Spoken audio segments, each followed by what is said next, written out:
My feistiness on the internet has somehow bled into my personal life, because tell me why today I had to almost throw hands with this woman outside the Planned Parenthood, because where did she get the audacity to stand in front of my car or come knock on my window and have me roll down the window and say, ma'am, there are better options for saving your baby.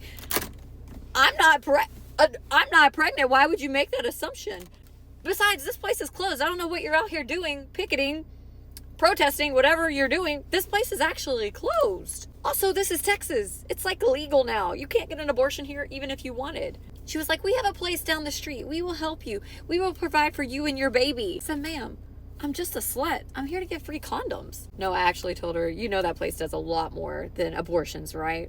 You're out here protesting women's health care because they do screenings for cervical cancer. They do STD panels. They provide birth control. And you can talk to a gynecologist for much cheaper for someone who doesn't have insurance currently. She looked at me and she said, you support that place? And I said, you don't? You don't support women's health care? I'm sorry. What do you support exactly? I support a baby's right to live. And I said, that's interesting. How many are you supporting right now? How many have you taken into your house? How many are you going to feed next week when they turn off SNAP benefits? And I said, you can support your religion, but I support the science. And she said, oh, I'm so glad that you brought that up.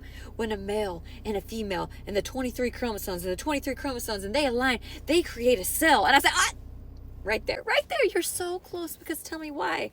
You just said it was a cell. Yeah, it's not a fetus. It's not a baby yet. No. And when does it become one?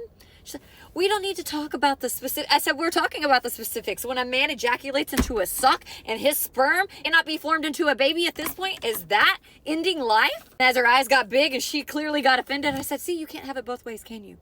No, because that's not how science works. And as she sat there dumbfounded, I said, okay, nice chat. Rolled up my window and pulling out of the parking lot. And she's yelling, Jesus loves you, as I drive away. I think Jesus would love if you spent your time actually caring about the children that are already born into a system that fucking sucks, that doesn't care about them as soon as they leave that hospital.